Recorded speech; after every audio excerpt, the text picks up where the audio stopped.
এখনো প্রধানমন্ত্রী তারেক রহমানের সফরের অপেক্ষায় ভারত। আন্তরিক আমন্ত্রণের কথা বলছে দিল্লি। ঝুলে থাকা সমস্যা সমাধানের উপর নির্ভর করছে সম্পর্ক। অবস্থান ঢাকার। Our Prime Minister was the first one to send him an invite. We are eagerly waiting, and I am so hopeful. We want more vibrant trade and investment and communication between the two countries. বাংলাদেশের বাড়তি জ্বালানির চাহিদার আবেদন খতিয়ে দেখছে দিল্লি। বিনিয়োগে আগ্রহী ভারতের ব্যবসায়ীরা। ব্যবসা বাড়ালে দুদেশের লাভ দেখছেন মন্ত্রী। We have an ongoing energy cooperation with Bangladesh. As far as the additional request is concerned, we are examining this given our own requirements, given our refining capacity. ভারতীয় এবং বাংলাদেশের ব্যবসায়ীদের মধ্যে দুটো বিষয়ে টাস্ক ফোর্স করার, একটি হচ্ছে ইন্ডিয়ান ডিজিটাল ট্রান্সফরমেশন এখন যেভাবে হচ্ছে, আরেকটি হচ্ছে ইনফ্রাস্ট্রাকচারের ক্ষেত্রে কিভাবে ভারতীয় বিনিয়োগকারীদের সম্পৃক্ত করা যায়। দেখছিলেন প্রধান শিরোনাম। রাত 11টার সময় সঙ্গে আছি আমি আলিশা ইসলাম। এছাড়া খেলার খবর জানাতে যুক্ত হবেন। আপনাকে ধন্যবাদ। বিশ্বের নানা প্রান্তের খেলাধুলার খবর জানিয়ে দেব আমি মাকসুম আলম খান।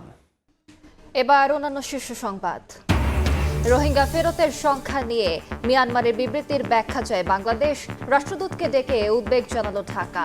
আল কায়দা নিয়ে জাতিসংঘের প্রতিবেদন ভিত্তিহীন। অন্তর্বর্তী আমলে এনবিআরে দুঃখজনক ঘটনার পুনরাবৃত্তি চায় না সরকার। কর্মকর্তাদের শাস্তি মওকুফের দাবি। বিবেচনার আশ্বাস প্রধানমন্ত্রীর। চা শ্রমিকদের দিলেন রেনকোট। সরকারের 6 মাসে প্রশাসনে দলীয়করণ সহ প্রতিশ্রুতি পূরণে ব্যর্থতার অভিযোগ জামায়াতের। গঠনমূলক সমালোচনার মাধ্যমে গণমাধ্যমকে দায়িত্বশীল ভূমিকার আহ্বান।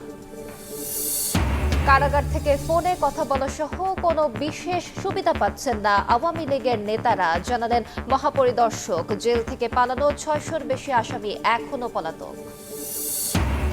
এবং নারীদের জন্য চালু হলো পিঙ্ক বাস। চালক হেলপারও নারী। ঢাকা চট্টগ্রাম বগুড়ায়ও মিলবে সেবা। ঢাকা চট্টগ্রাম মহাসড়কে এআই ক্যামেরায় নজরদারি। বন্ধ হবে চাঁদাবাজি।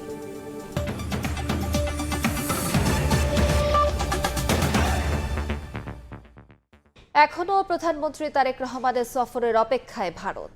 ঢাকায় নিযুক্ত দেশটির হাইকমিশনার দীনেশ ত্রিবেদী জানান, দ্বিপাক্ষিক সম্পর্কের ক্ষেত্রে বিদ্যমান জটিলতা আলোচনার মাধ্যমে সমাধানের সুযোগ রয়েছে। পররাষ্ট্র প্রতিমন্ত্রী বলছেন, বাণিজ্য সহ ঝুলে থাকা সমস্যাগুলোর বাস্তব সমাধানের উপর নির্ভর করছে দ্বিপাক্ষিক সম্পর্ক। এদিকে দেশটির পররাষ্ট্র মন্ত্রণালয়ের মুখপাত্র জানিয়েছেন, বাংলাদেশের প্রধানমন্ত্রীকে সফরের জন্য আন্তরিকভাবে আমন্ত্রণ জানানো হয়েছে। দেশটির অতিরিক্ত জ্বালানির চাহিদার আবেদনও খতিয়ে দেখা হচ্ছে। চলতি মাসের শেষ সপ্তাহে প্রধানমন্ত্রী তারেক রহমানের ভারত সফরের প্রস্তাব থাকলেও অনুকূল পরিবেশের অনুপস্থিতি দেখছে বাংলাদেশ। এ বিষয়ে আনুষ্ঠানিক অবস্থান জানিয়েছে পররাষ্ট্র মন্ত্রণালয়। মঙ্গলবার রাজধানীর একটি হোটেলে এক অনুষ্ঠানে ভারতীয় হাই কমিশনার স্পষ্ট করেন, প্রধানমন্ত্রী তারেক রহমানের সফরের জন্য অধীর অপেক্ষা করছে দিল্লি। পারস্পরিক স্বার্থের ভিত্তিতে নতুন ভবিষ্যৎ গড়ার আহ্বান জানান Dinesh Trivedi.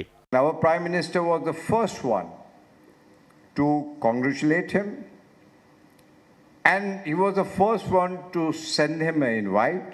We are eagerly waiting, and I am so hopeful. There are issues.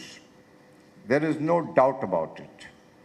And like I said, that if issues are not there, then it's not democracy.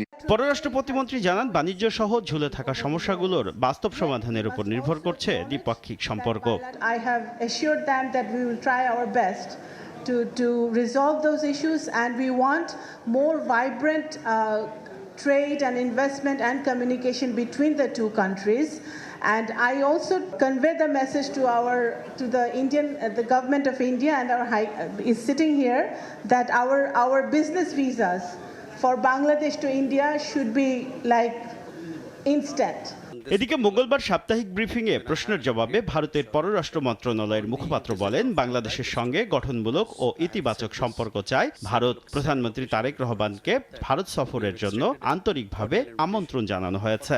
We have extended a cordial invitation for the Prime Minister of Bangladesh to visit India. বাংলাদেশের প্রধানমন্ত্রীকে ভারত সফরের জন্য আমরা সৌহার্দ্যপূর্ণ আমন্ত্রণ জানিয়েছি। বাংলাদেশের সঙ্গে চলমান জ্বালানি সহযোগিতার বিষয়টি অব্যাহত রয়েছে। অতিরিক্ত জ্বালানির যে অনুরোধ করা হয়েছে সেটি আমরা পর্যালোচনা করছি, কারণ আমাদের নিজেদেরও কিছু প্রয়োজন রয়েছে। পারস্পরিক স্বার্থ ও পারস্পরিকতার ভিত্তিতে বাংলাদেশের সঙ্গে ভবিষ্যৎমুখী সম্পর্ক এগিয়ে নেওয়ার বিষয়ে আমরা প্রতিশ্রুতিবদ্ধ। Based on mutuality of interest and reciprocity. বাংলাদেশের অতিরিক্ত জ্বালানি চাহিদা পূরণের আবেদনও ভারত খতিয়ে দেখছে বলে জানান দেশটির পররাষ্ট্র মন্ত্রণালয়ের মুখপাত্র। India desires positive, Shubho Khan, constructive and সময় সংবাদ, forward-looking relations Dhaka. with Bangladesh. বাংলাদেশের অবকাঠামো ও উচ্চ প্রযুক্তি খাতে বিনিয়োগে আগ্রহী ভারতীয় ব্যবসায়ীরা। এজন্য ঢাকা নয়াদিল্লির যৌথ টাস্কফোর্স গঠনের পরামর্শ দিয়েছেন তারা। বাণিজ্য মন্ত্রী জানান, দ্বিপাক্ষিক বাণিজ্য বাড়লে লাভবান হবে দুদেশই। এদিকে কৃষিপণ্যে আমদানি নির্ভরতা কমাতে বিভিন্ন উদ্যোগ নেওয়ার কথা জানান কৃষিমন্ত্রী। দ্বিপক্ষীয় অর্থনীতি ও বাণিজ্যিক সম্পর্ক জোরদারে 3 দিনের সফরে ঢাকায় ভারতের শীর্ষ ব্যবসায়ী সংগঠন confederation of Indian industry CII এর উচ্চ পর্যায়ের ব্যবসায়ী প্রতিনিধি দল। কনফেডারেশনের মহাপরিচালক চন্দ্রজিৎ ব্যানার্জির নেতৃত্বে 18 জন ব্যবসায়ী প্রতিনিধি সচিবালয়ে বৈঠক করেন বাণিজ্য মন্ত্রীর সঙ্গে। বৈঠক শেষে বাণিজ্যমন্ত্রী সাংবাদিকদের জানান, বাংলাদেশের অবকাঠামো ও উচ্চ প্রযুক্তি খাতে সহযোগিতা বাড়াতে যৌথ টাস্কফোর্স গঠনের প্রস্তাব দিয়েছে ভারতীয় ব্যবসায়ীরা। বলেন, স্থলবন্দরগুলোতে আমদানি রপ্তানি প্রক্রিয়া আরও সহজ হলে বাড়বে বিনিয়োগের সম্ভাবনা। ল্যান্ড বর্ডার আসা যাওয়ার ক্ষেত্রে আরও যদি ফেসিলিটেট করা যেত তাহলে তাদের পণ্য আনা নেওয়ার খরচ কমতো। ভারতীয় এবং বাংলাদেশের ব্যবসায়ীদের মধ্যে দুটো বিষয়ে টাস্কফোর্স করার, একটি হচ্ছে ইন্ডিয়ান ডিজিটাল ট্রান্সফরমেশন এখন যেভাবে হচ্ছে, আরেকটি হচ্ছে ইনফ্রাস্ট্রাকচারের ক্ষেত্রে কিভাবে ভারতীয় বিনিয়োগকারীদের সম্পৃক্ত করা যায়। মুক্তাদির চৌধুরী বলেন, নানা প্রতিবন্ধকতার মধ্যেও দ্রব্যমূল্য স্থিতিশীল রাখার চেষ্টা করছে সরকার। গ্যাস সংকট নিরসনে একটি ভাসমান এলএনজি টার্মিনাল স্থাপনের প্রস্তাবে অনুমোদন দেওয়া হয়েছে। জীবনযাত্রার ব্যয়, দ্রব্যমূল্য, এটাতে আপনি কি সন্তুষ্ট? মোটেই না, মোটেই না।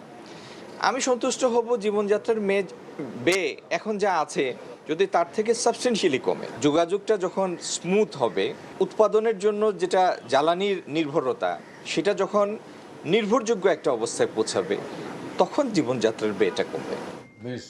এদিন সবজি রপ্তানিকারকদের সঙ্গে বৈঠক শেষে সচিবালয়ে কৃষিমন্ত্রী বলেন, পেঁয়াজ, কাঁচামরিচ সহ উৎপাদিত কৃষি পণ্য সংরক্ষণে দেশের বিভিন্ন স্থানে কোল্ড স্টোরেজ নির্মাণ করা হচ্ছে। জানান, আগামীতে কৃষি পণ্যে স্বয়ংসম্পূর্ণ হতে কাজ করছে সরকার। আগের 11,000 পেঁয়াজ কোল্ড স্টোরেজের সাথে এই বছরে এই মুহূর্তে আমাদের ডিস্ট্রিবিউশন হচ্ছে আরও প্রায় 15,000 কোল্ড স্টোরেজ। কোনো এগ্রিকালচার পণ্য আমদানির তো প্রশ্নই আসে না। আগামী দিনে সরকারের মূল পলিসি, প্রধান রপ্তানিযোগ্য পণ্য হবে এগ্রিকালচার পণ্য। বর্ষা মৌসুমে চাষ বাড়ানোর মাধ্যমে আগামী বছর থেকে কাঁচামরিচ আমদানি নির্ভরতা কমানোর লক্ষ্য নির্ধারণ করার কথা জানান কৃষিমন্ত্রী। প্রসূন আশিস, সময় সংবাদ, ঢাকা। রোহিঙ্গা ইস্যুতে মিয়ানমার সরকারের দেয়া বিবৃতির ব্যাখ্যা চেয়েছে বাংলাদেশ। রোহিঙ্গাদের সংখ্যা ও পরিচয় নিয়ে মিয়ানমারের বক্তব্যের বিরোধিতা করে ঢাকায় দেশটির রাষ্ট্রদূতকে ডেকে উদ্বেগ জানানো হয়েছে। এদিকে জাতিসংঘের আল কায়েদা সংক্রান্ত সতর্ক বার্তার বিষয়ে বাংলাদেশ আপাতত ওই বক্তব্য সমর্থন করছে না বলেও জানান পররাষ্ট্র প্রতিমন্ত্রী। গেল 15 আগস্ট শনিবার মিয়ানমারের পররাষ্ট্র মন্ত্রণালয় এক বিবৃতিতে দাবি করে, রাখাইনে নিরাপত্তা পরিস্থিতির উন্নতি হলে বাংলাদেশে আশ্রয় শিবিরে থাকা 3 লাখের কিছু বেশি বাস্তুচ্যুত মানুষকে ফিরিয়ে নেওয়ার কথা বলে নেপিদো। এছাড়া রোহিঙ্গা জনগোষ্ঠীকে বাঙালি হিসেবে উল্লেখ করে বিবৃতিতে বলা হয় যে জাতিগত নামে তাদেরকে পরিচয় করানো হচ্ছে, সেই নামে মিয়ানমারে কোনো জনগোষ্ঠী নেই। বিষয়টি নিয়ে মঙ্গলবার পররাষ্ট্র মন্ত্রণালয়ে ঢাকায় নিযুক্ত মিয়ানমারের রাষ্ট্রদূত ইউ কিয়াওসোয়ে মোয়েকে ডাকেন মিয়ানমার বিষয়ক মহাপরিচালক মোহাম্মদ তৌফিকুর রহমান। তিনি ওই বিবৃতির সংখ্যাতাত্ত্বিক ভুল এবং বিভ্রান্তিকর তথ্যের সঙ্গে বাংলাদেশ একমত নয় বলে জানান রাষ্ট্রদূতকে। এছাড়া রোহিঙ্গাদের নাগরিকত্বের যাচাইকরণ প্রক্রিয়া দ্রুত করতে নেপিদোকে আহ্বান জানায় পররাষ্ট্র মন্ত্রণালয়। একই দিন সন্ধ্যায় পররাষ্ট্র প্রতিমন্ত্রী গণমাধ্যমে বলেন, রোহিঙ্গাদের বাঙালি হিসেবে বর্ণনার বিরোধিতা করেছে ঢাকা। মিয়ানমারের দিক থেকে যে স্টেটমেন্টটা করা হয়েছে সেখানে সংখ্যার কিছু বিভ্রাট আছে, যেটার সাথে বাংলাদেশের সরকার বা পররাষ্ট্র মন্ত্রণালয় একমত না। মিয়ানমারের অ্যাম্বাসেডর আমাদেরকে আশ্বস্ত করেছে যে মিয়ানমার সরকারের সাথে উনি কথা বলবেন, আর একটু দ্রুত গতিতে তারা ভেরিফিকেশন প্রসেসটা করে। They have their own identity, এটাও বলা হয়েছে এবং সেটাও আমাদের মিয়ানমারের অ্যাম্বাসেডর বাংলাদেশে সেটা উনি স্বীকার করেছেন, উনি গিয়ে ওনার সরকারের সাথে কথা বলবেন। আওয়ামী লীগ সরকারের করা দ্বিপাক্ষিক চুক্তি রোহিঙ্গা সমস্যাকে আরও জটিল করেছে মন্তব্য করে শ্যামা অবৈদ বলেন, দিন যতই যাচ্ছে পরিস্থিতি তত কঠিন হচ্ছে। যত দিন গেছে তত আমাদের কমপ্লিকেশন বেড়েছে। সেপ্টেম্বরে ইউএনজি সেশনে রোহিঙ্গার উপরে একটা গুরুত্বপূর্ণ সেশন হবে। ইন্টারন্যাশনাল কোর্টে এটার রায় আছে, যতটুকু আন্তর্জাতিক প্রেশার তাদের উপর দেওয়া যায়। শেখ হাসিনার সরকার দ্বিপাক্ষীয় চুক্তি করেই এটা 12টা প্রথমেই বাজিয়ে দিয়েছিল। শহীদ রাষ্ট্রপতি জিয়াউর রহমানের সময় উনি একটা ট্রাইপার্ট্রেট এগ্রিমেন্ট করেছিলেন।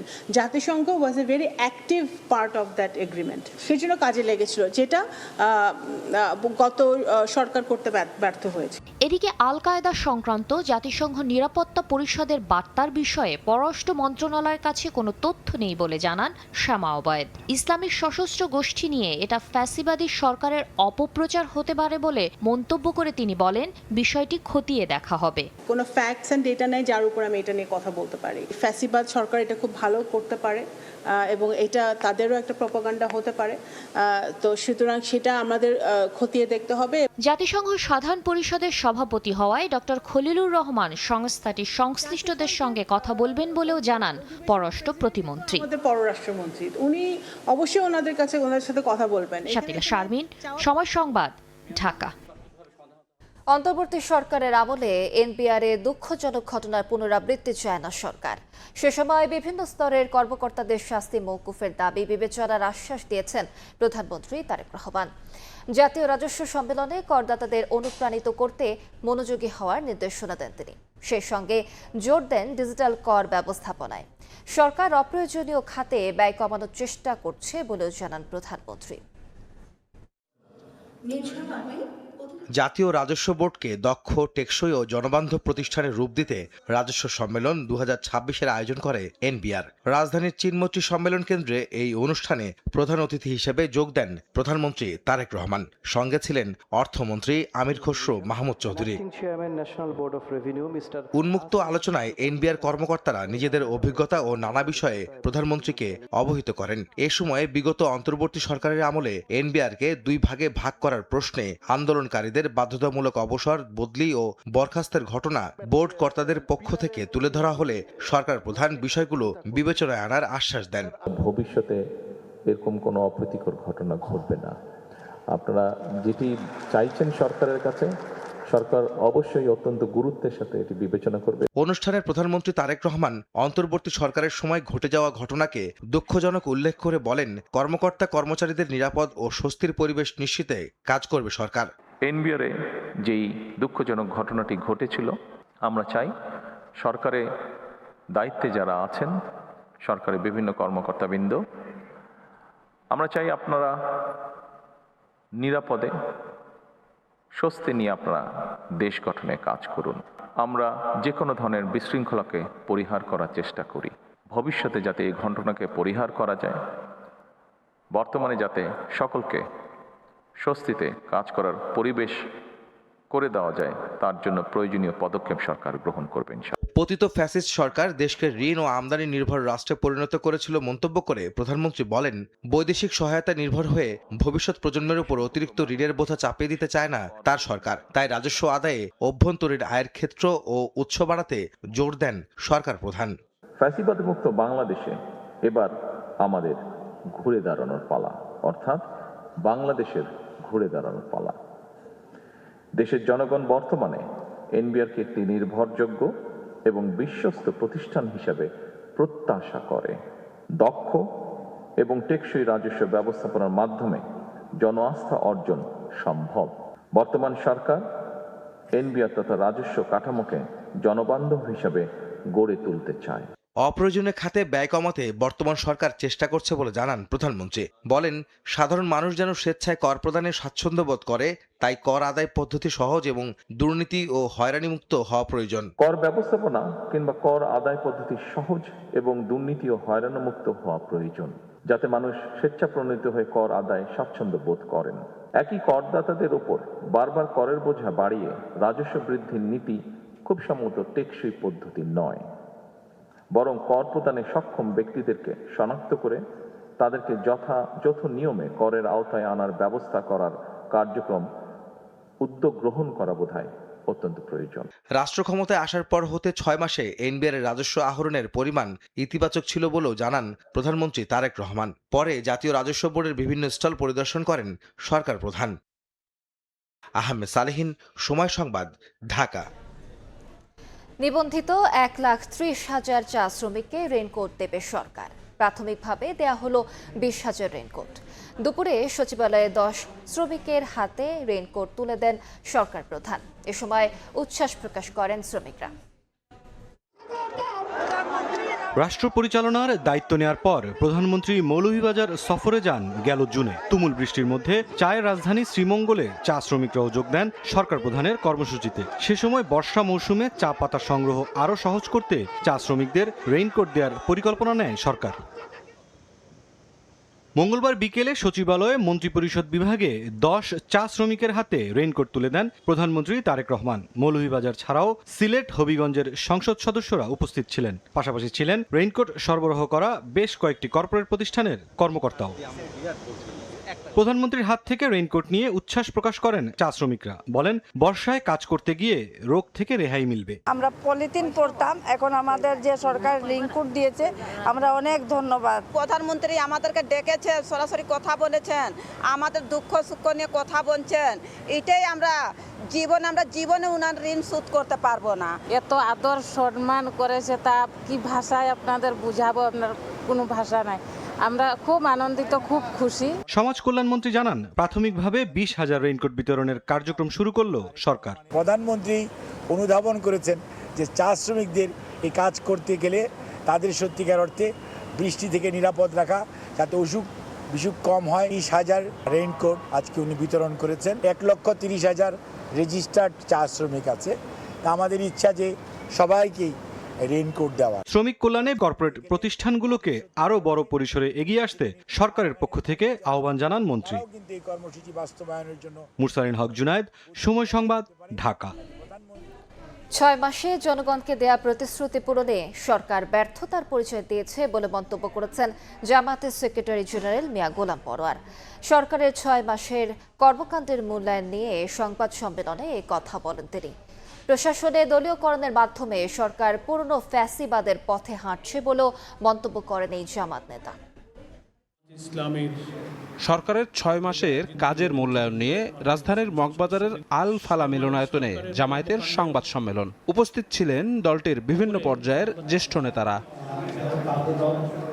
জামায়াতের সেক্রেটারি জেনারেল মিয়া গোলাম পরোয়ার বলেন, 6 মাসে জনগণকে দেয়া কোনো প্রতিশ্রুতি পূরণ করতে পারেনি বর্তমান সরকার।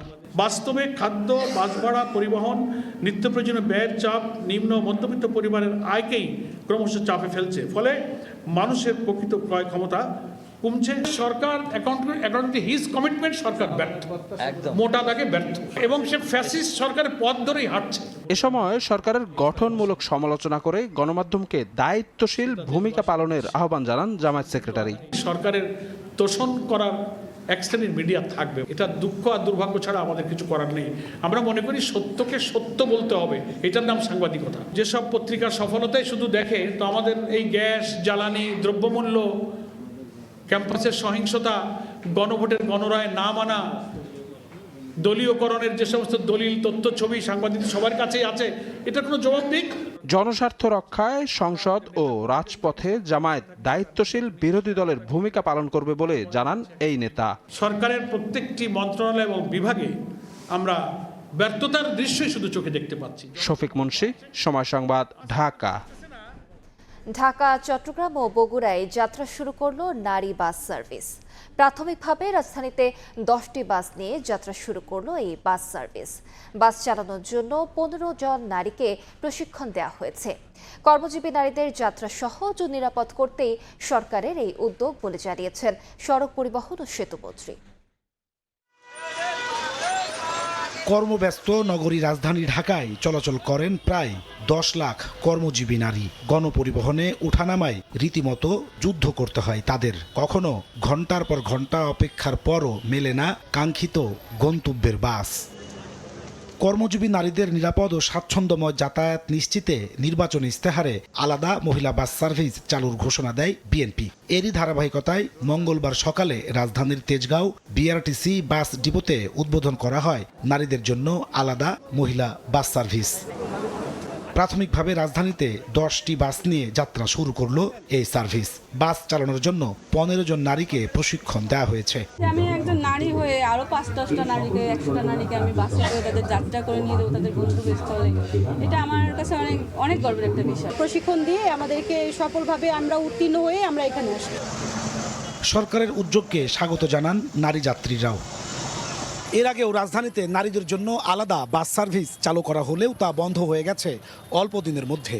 এই নারী যাত্রীরা বলছেন এই সার্ভিস যাতে চালু থাকে, দীর্ঘস্থায়ী হয় এবং প্রয়োজন মতো সব রুটেই যেন চালানো হয় নতুন এই পিঙ্ক বাস। যাতায়াত সহজ ও নিরাপদ করার পাশাপাশি সার্ভিস স্থায়ী করতে নিয়মিত তদারকির তাগিদ তাদের।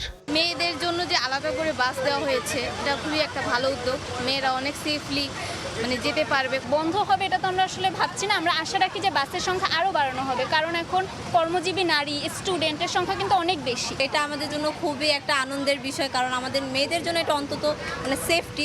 উদ্বোধনী অনুষ্ঠানে সার্ভিস টেকসই করতে কর্মকর্তাদের নির্দেশ দেন সড়ক পরিবহন মন্ত্রী। এছাড়া পরিবহন খাতে শৃঙ্খলা ফেরাতে অল্প সময়ের মধ্যে সরকার 200টি ইলেকট্রিক বাস কিনবে বলেও জানান তিনি। নারীদের জন্য রাষ্ট্রীয় অর্থনীতি, রাষ্ট্রীয় ব্যবস্থাপনায় একটা নিরাপদ স্বস্তির যাতায়াত নিশ্চিত করতে চাই। উদ্যোগটা সময় উপযোগী এবং প্রয়োজনীয়, কিন্তু এটাকে ধরে রাখা, টেকসই রাখা, সমৃদ্ধ করা, প্রসারিত করা সেটা চ্যালেঞ্জ, কিন্তু সেই চ্যালেঞ্জ নেওয়ার জন্য এই মন্ত্রণালয় প্রস্তুত আছে। রাজধানী ছাড়াও চট্টগ্রাম ও বগুড়ায় চালু হয়েছে পিঙ্ক বাস সার্ভিস। চট্টগ্রামে কালুরঘাট কাপ্তাই রুটে ভাড়া নির্ধারণ করা হয়েছে 10 টাকা। বগুড়ায় শেরপুর, মাটিডালি ও মোকামতলা বনানী রুটে চলবে এই সার্ভিস। নাজমুস মুস্তালেহি, সময় সংবাদ। একদিনে 5 জেলায় সড়কে ঝরল 10 প্রাণ। গোপালগঞ্জে ট্রাকের সঙ্গে মুখোমুখি সংঘর্ষে বাস খাদে পড়ে নিহত হয়েছেন 3 জন, আহত হয়েছেন অন্তত 25। অন্যদিকে চাঁপাইনবাবগঞ্জে 2 জন সহ আলাদা দুর্ঘটনায় মারা গেছেন আরও 4 জন। দুপুরে গোপালগঞ্জ সদরের বোলতলি এলাকায় বিপরীত দিক থেকে আসা বালুবাহী একটি ট্রাকের সঙ্গে যাত্রীবাহী বাসের মুখোমুখি সংঘর্ষ হয়। এতে ঘটনাস্থলে নিহত হয় ট্রাকের চালক ও হেলপার, আহত হন বাসের অন্তত 25 যাত্রী। এদিকে চাঁপাইনবাবগঞ্জে 2 জন নিহত হয়েছেন। অন্যদিকে সিরাজগঞ্জের পাটধারী বাজার এলাকায় ট্রাক ও পিকআপের সংঘর্ষে 2 জনের মৃত্যু হয়েছে। এছাড়া দিনাজপুরের ফুলবাড়িতে বাসের ধাক্কায় 3য় শ্রেণীর এক শিক্ষার্থী নিহত হয়েছে। এছাড়া মুন্সিগঞ্জ ও ফরিদপুরে সড়ক দুর্ঘটনায় আরও 2 জনের মৃত্যু হয়।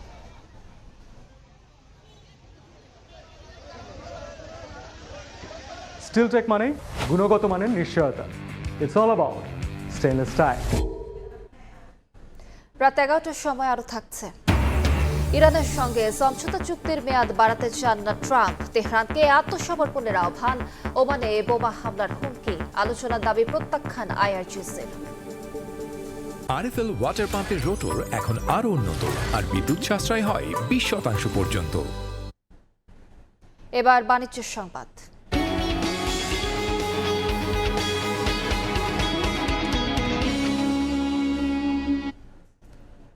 2028 সাল থেকেই বদলে যাচ্ছে অর্থ বছরের সময়। জুলাই থেকে জুনের পরিবর্তে অর্থ বছর গণনা করা হবে এপ্রিল থেকে মার্চ ধরে। অর্থনীতিবিদদের অনেকে মনে করেন এতে বর্ষার আগেই অবকাঠামো উন্নয়ন কার্যক্রম সম্পন্ন করা সম্ভব হবে, ফলে কমানো যাবে দীর্ঘসূত্রিতা, জনদুর্ভোগ। যদিও বিদ্যমান নানা দুর্বলতা অনিয়ম কাটাতে না পারলে গুণগত মান গুণগত মান পরিবর্তন আসবে কতটা তা নিয়ে সংশয় বিশ্লেষকদের। ফারুক ভিয়া রবিনের রিপোর্ট। আবহমান বাংলার কৃষি ব্যবস্থা, চাষাবাদ, রাজস্ব বা খাজনা আদায় বিবেচনায় মুঘল আমলে সম্রাট আকবর চালু করেছিলেন বাংলা পঞ্জিকা। মধ্য এপ্রিলে শুরু হওয়া বাংলা সন এখনো প্রাসঙ্গিক গ্রামীণ বাংলায়, বাণিজ্য কিংবা কৃষিকাজে। যদিও জাতীয় অর্থনীতিতে অর্থ বছরের হিসাব ভিন্ন। জুলাই থেকে জুনকে ধরেই চলে আসছে আর্থিক কার্যক্রম। এবার অর্থ বছরের সেই সময় পরিবর্তনের সিদ্ধান্ত নিল সরকার। বর্ষা মৌসুমে উন্নয়ন কাজ দীর্ঘায়িত ও গুণগত মান নষ্ট হয়, এই বিবেচনায় 2028 সাল থেকে অর্থ বছর এগিয়ে আনা হচ্ছে 2 মাস। নতুন অর্থ বছর হবে এপ্রিল থেকে মার্চ ধরে, যা অনেকটা বাংলা সনের কাছাকাছি। বাংলাদেশ কৃষিভিত্তিক দেশ এবং বাংলাদেশে আসলে সিজনটা শুরু হয় এপ্রিল থেকে। তার কারণ আমাদের বাংলা মাসটা কিন্তু বৈশাখ, যেটা এপ্রিলে। জুলাই মাসে তো অর্থ বছর শুরু হয়, কিন্তু সঙ্গে সঙ্গে আবার প্রাকৃতিক দুর্যোগগুলো শুরু হয়ে যায়, যার ফলে এই এডিপির ইমপ্লিমেন্টেশন, তো এগুলো যে বিভিন্ন রকমের যে অবকাঠামোগত উন্নয়ন, তো রাস্তাঘাট নির্মাণ, তো এগুলো কিন্তু আবার নষ্ট হয়ে যায়। এই কারণে অর্থের অপচয় হয়। সুতরাং বার্ষিক উন্নয়ন কর্মসূচি বাস্তবায়নের স্বার্থে এবং সেটা প্রকল্পের গুণগত মানের উন্নয়নে এপ্রিল মাস থেকে যে অর্থ বছর শুরু করার সিদ্ধান্ত নিয়েছে সরকার, সেটা ইতিবাচক হবে। তবে উন্নয়ন কর্মসূচি বাস্তবায়নে বিদ্যমান দুর্বলতা, অনিয়ম কাটাতে না পারলে কেবল অর্থ বছরের সময় পাল্টে গুণগত পরিবর্তন কতটা হবে তা নিয়ে সংশয়ে বিশ্লেষকদের কেউ। বড় প্রবলেম যেগুলো আমাদের উন্নয়ন প্রকল্পের ক্ষেত্রে, সেটা হচ্ছে ওভার বাজেটিং। প্রচুর পরিমাণে এখানে দুর্নীতির সমস্যা রয়েছে, প্রকিউরমেন্ট প্রসেসের মধ্যে দুর্বলতা রয়েছে, প্রকল্পের দীর্ঘসূত্রিতা। তার কোনোটিই কিন্তু জুলাই থেকে এপ্রিলে আনার জন্য পরিবর্তন হবার কোনো কারণ নেই, যদি না সেগুলোর জন্য গুণগত অন্যান্য রকমের উদ্যোগ না নেওয়া হয়। অর্থ বছরের এই সময় বদলাতে সংবিধান সংশোধন সহ পরিবর্তন আনতে হবে বেশ কিছু আইন ও আর্থিক ব্যবস্থাপনায় যুক্ত বিভিন্ন পদ্ধতিতে। এটা করার ফলে অনেকগুলো পরিবর্তন আপনাকে আনবার দরকার পড়বে। আইনি পরিবর্তন আছে, প্রক্রিয়াগত পরিবর্তন আছে, এমনকি প্রাতিষ্ঠানিক বেশ কিছু পরিবর্তনের প্রয়োজন হবে। যেমন আমাদের অর্থ বছরের শুরু জুলাই থেকে জুন, এটা আমাদের সংবিধানে লেখা রয়েছে, সুতরাং সংবিধান সংশোধনের প্রয়োজন পড়বে। অর্থনীতিকে সাজাতে হবে এবং রাজস্ব আদায়, তারপর অর্থনৈতিক ব্যবস্থাপনা, এই তথ্য সংগ্রহ, প্রশাসনিক ব্যবস্থাগুলো গ্রহণ, তো এই প্রত্যেকটা জিনিসই কিন্তু এটার সঙ্গে আসলে টাই আপ করতে হবে। একই সঙ্গে আমাদের যে সার্বিক প্রশাসনিক প্রস্তুতি, সেটাও খুব দ্রুত করতে হবে। মন্ত্রিপরিষদ বিভাগ বলছে, অর্থবছর পরিবর্তনে অংশীজনদের সমন্বয়ে একটি কমিটি নির্ধারণ করবে পরবর্তী কর্মপন্থা। ফারুক ভিয়া রবিন, সময় সংবাদ, ঢাকা। 4 দশক ধরে আপনার ফাইন্যান্সিয়াল পার্টনার আইডিএলসি। আগামী বছরের শুরুর দিকেই পদ্মা ব্যারেজ দৃশ্যমান হবে বলে জানিয়েছেন পানি সম্পদ মন্ত্রী শহীদ উদ্দিন চৌধুরী অ্যানি। বিকেলে গঙ্গার পানি বন্টন চুক্তি নবায়ন বিষয়ক সেমিনারে তিনি এ কথা জানান। ফারাক্কার উজানে আরো 5টা ব্যারেজ হয়েছে এবং আমার জানা মতে 900+ বাঁধ তৈরি হয়েছে। পুরা পানিটাকে তারা এমনভাবে কন্ট্রোল করছে, এখানেই তো বাংলাদেশের সঙ্গে তাদের বন্ধুত্বের সম্পর্কের অবনতি ঘটে। 16 ডিসেম্বরের মধ্যে হযরত শাহজালাল আন্তর্জাতিক বিমানবন্দরের 3rd টার্মিনাল চালুর পরিকল্পনা করছে সরকার। সকালে বাড্রা ও প্রেস ইনস্টিটিউট অব বাংলাদেশের এক কর্মশালায় বিমান ও পর্যটন মন্ত্রী আফরোজা খানম রিতা এ কথা বলেন। 3rd টার্মিনালের কাজ আওয়ামী সরকার খারাপ অবস্থায় রেখে গেছে বলে মন্তব্য করে তিনি বলেন, অন্তর্বর্তী সরকারও এ নিয়ে কোনো পদক্ষেপ নেয়নি। জানান, বিমান মেরামতে বোয়িং ও এয়ারবাসের সঙ্গে MRO নিয়ে আলোচনা চলছে। এছাড়া গরিব মেধাবীদের স্বল্প খরচে পাইলট বানাতে ফ্লাইং একাডেমি তৈরির পরিকল্পনার কথাও তুলে ধরেন বিমানমন্ত্রী।